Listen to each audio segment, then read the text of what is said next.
The moment companies gave us all an internet connection at our desks, they accidentally created a huge new problem for themselves. Suddenly, they had to figure out if we were actually working. And that kicked off this huge battle between productivity and privacy, a fight that, honestly, is still going on right now. So let's dig into where it all started. So let me ask you, is your boss watching you right now? Kind of makes you squirm a little, right? What started out as this, small tech issue has become a real everyday thing for millions of us. And it all kicked off with a totally new, super effective way to waste time at work. And that new way to waste time, it has a name: cyberloafing. Think about it.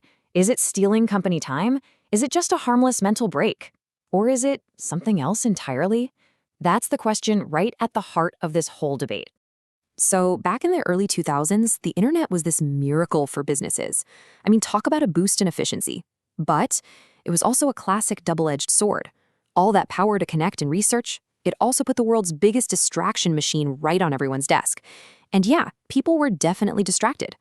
One survey from back then found that 64%, almost two-thirds, of workers admitted to using the internet for personal stuff while they were supposed to be working. Okay, so with numbers like that, you can see why companies felt like they had to do something.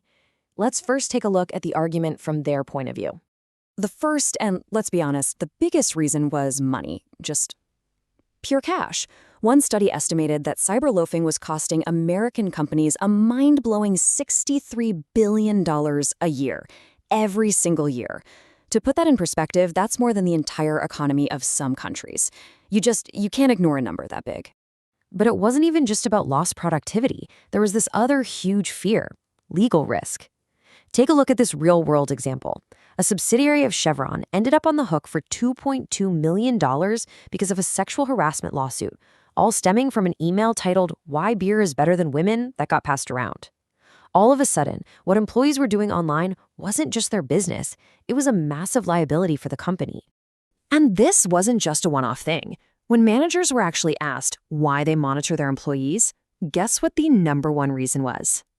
Legal liability. Over 68% of them said that was their top concern. It was even more important to them than productivity. They were worried about lawsuits, security issues, and just staying on the right side of the law. Okay, so that's the company's side, but that's only half the story, right? Now let's flip it around and look at what the employees were saying. And their big plea was pretty simple: just a little bit of privacy. This quote here from an employee in a focus group, it really nails it, doesn't it? It's not about trying to hide something bad. It's about that basic human need for some personal space, That feeling of being trusted to just get your job done without someone peeking over your shoulder all day long. But here's where it gets a little more complex. Because not every employee who was cyberloafing thought they were doing something wrong. Actually, a lot of them felt totally justified. They had their own reasons why it was perfectly okay to use some work time for personal stuff.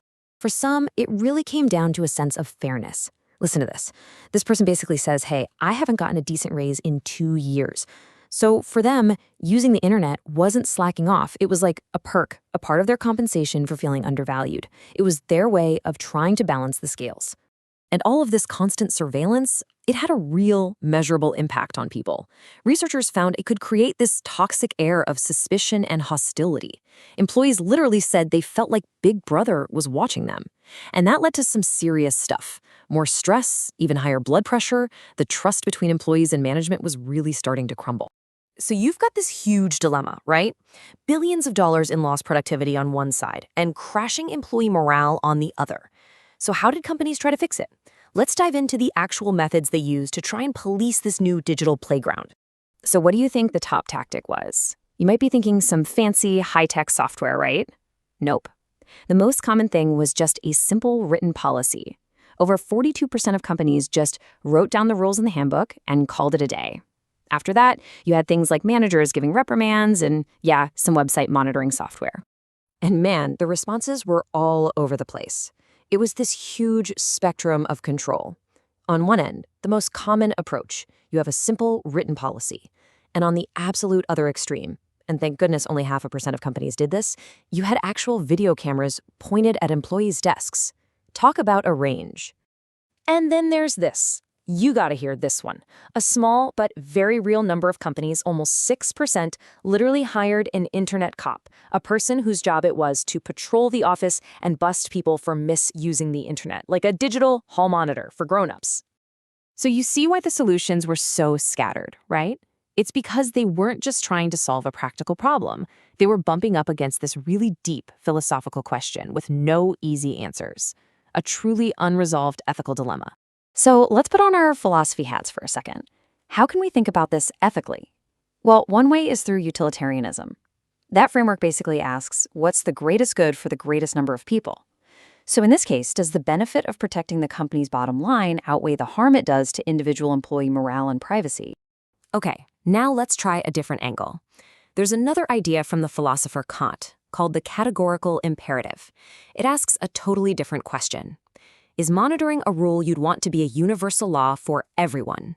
Does it treat employees like rational people who can be trusted, or does it just treat them like tools, cogs in a machine to make the company more productive? And all of this, it leaves us with one big question that's just as important today as it was 20 years ago, maybe even more so. When you're at work, who really owns your time? Does your employer own every single minute, every single keystroke? Or is there still some room left for you, the human being, inside the employee? It's definitely something to think about.